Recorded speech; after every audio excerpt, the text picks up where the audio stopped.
Hello, everyone. This is Ryan Stock, the president of Beautiful PB. Wanted to give you an update on our 2025 strategy and kind of take a look at the timeline as we're transitioning here from 2024 to 2025. Today is November 22nd, 2024. So here's kind of broadly the timeline and priorities that we've been looking at and have accomplished much of and are looking to continue moving into the next year. So at the end of fall, going into we were looking to digitize and collect.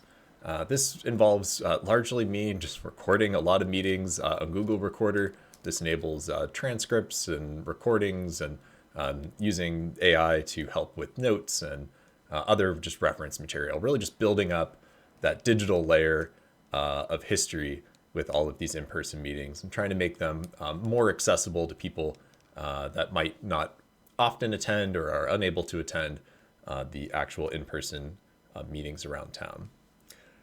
We had PB Pathways that was our major project for 2024 that did get approved through the parking board, and now we'll be spending 2025 working on implementation plans and finding funding for that.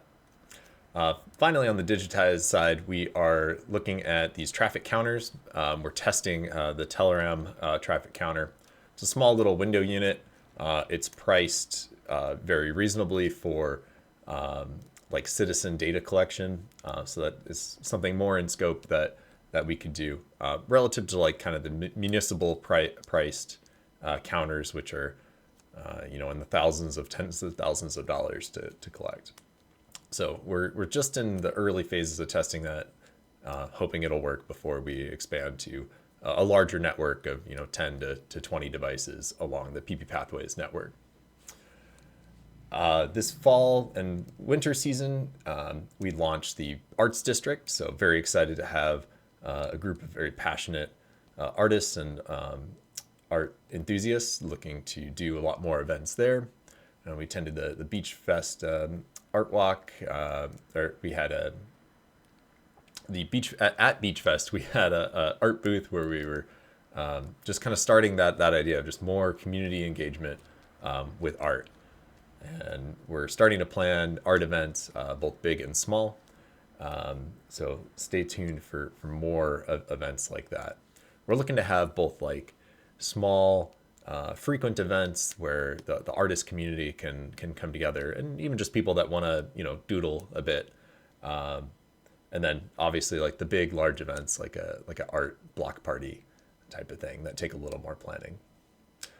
And then going into early next year, really want to focus on growing our membership as well as connecting more with allied groups. So, there's groups like Circulate San Diego and the San Diego Bike Coalition, Bike SD, and many others at a whole scale from national to state to city, all the way down to connecting more with our friends in the local neighborhoods, so the local community groups as well, just improving our collaboration and connection there. We also want to invest in gardening and community greening. This is something that Beautiful PB does a little bit. We do have the community gardens program, but really want to like re-emphasize that going into 2025. And so this is our, the three pillars of focus, right? The arts and culture, mobility, and the cultivating green spaces. Use that as a way to, fully fulfill our vision of a connected, vibrant, and sustainable community. So for the first pillar, the arts and culture, this is all about the Arts District and the type of events that we're going to run through that. So here you can see a list of ideas that we have. This is not an exhaustive list, and maybe we won't get to everything in the first year, but these are the types of ideas that we're looking at. If you are interested in running any of these kind of events, taking the lead or helping out, do reach out, and we're collecting our roster for who can work on these events. But very excited for all of the energy around art within Pacific Beach. For mobility, we had PV Pathways Phase 3, which is a higher level conceptual plan for expanding infrastructure along the network. They're generally quick build, low impact, but basically just things aimed at making the street a little safer, a little make cars a little more aware that this is a shared space, and kind of directing active mobility traffic to those streets so that there's a little bit of like safety in numbers and like a culture of just chill, relaxed neighborhood streets that are very functional to get around. So for 2025, we'll be focusing on the implementation of that now that we have agreement on the high level plan. In the spirit of collaborating more with our allied organizations around town and focusing advocacy efforts in alignment with what they're working on, we want to advocate for Garnett Avenue safety improvements. This has been identified as a very dangerous corridor, one of the most dangerous 5 corridors within San Diego. And it's, very obvious why. I think everyone knows going along Garnett all the way out to the Balboa Avenue Transit Center, that this can be a rough corridor. So we'll be spending some effort getting the community together to discuss improvements and priorities along that corridor. We do want to continue our advocacy for Vision Zero and SB 43. These are, I think this is actually a typo. It's AB 43.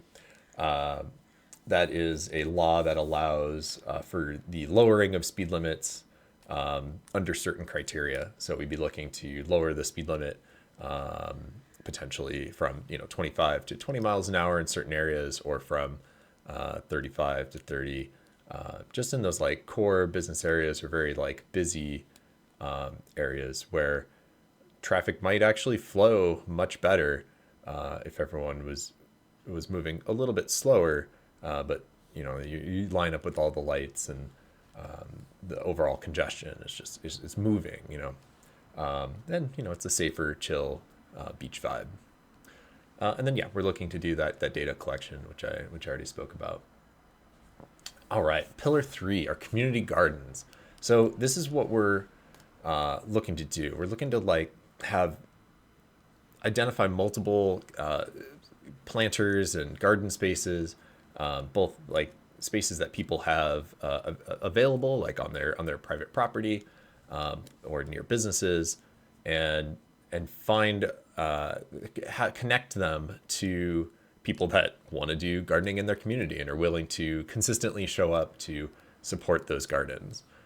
So we're looking to connect, build that gardening network to connect people with garden space and people that want to do some gardening, and support them with supplies and with that community, right? Like make it fun to support this and really celebrate their efforts. One of the examples is that there's a roundabout going in at Loring.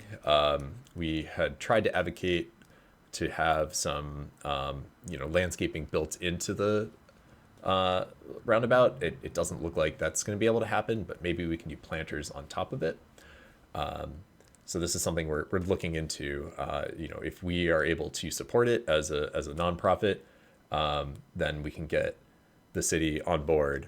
Whereas otherwise they would require like a maintenance district, which is just a whole thing.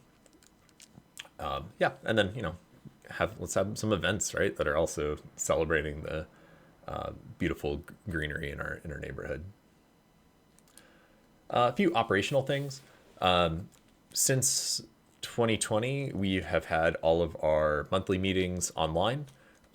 Those monthly meetings are very effective and efficient at talking through everything, but at some level they're just not as fun or as inclusive. If new people are interested in our activities, joining another Zoom call and having no context and not the same like interpersonal connection, is just a little off-putting. So now that we are well outside of that, let's go back to in-person or at least hybrid meetings, because I do understand that sometimes being remote is a lot easier for people. So still want to offer that, but I think just having a little more fun by meeting in person while still accomplishing our goals just will be beneficial to everyone. And then we're looking to kind of just gamify some things. So we have a lot of great assets like the mural map, but can we build that into an app or a game or even just a scavenger hunt on the back of a postcard? So just finding ways to reuse the content that we already have in more creative and engaging ways. So what can you do to help? Well, we would love to find better ways to connect you in with all of our projects. If any of these things seem interesting, please attend our upcoming meetings. They are the second Monday of every month at 6 p.m.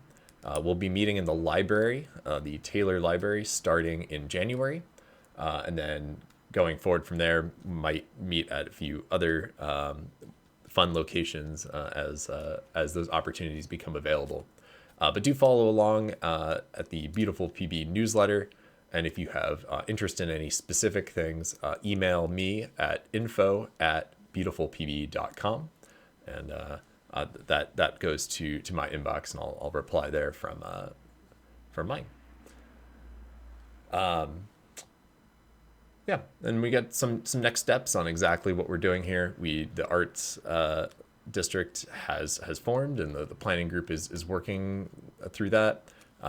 We have some grant money that we're looking to strategically deploy related to traffic safety and data collection, looking to continue to strengthen our partnerships. So I'll be meeting with them, and hopefully we can have some fun mixer events.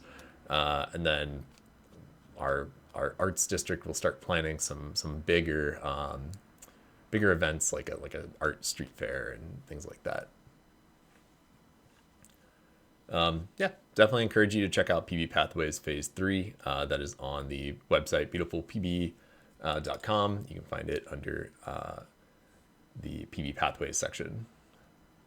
There's a little view of the data collection that we're trying. This is a very early sample. The pedestrian count wasn't quite capturing what we needed, but there's a lot of settings that we need to change, and you have to get the picture size proper. So still working on that. Want to make sure that this is going to work for us. Just some sample ideas of art events that have been done around the country and could be done right here in PB. And this is that roundabout that maybe we can get some extra community engagement. And there's some backup slides supporting these as well. Take a look at those. And that's it. All right. Well, thank you so much for listening to this update.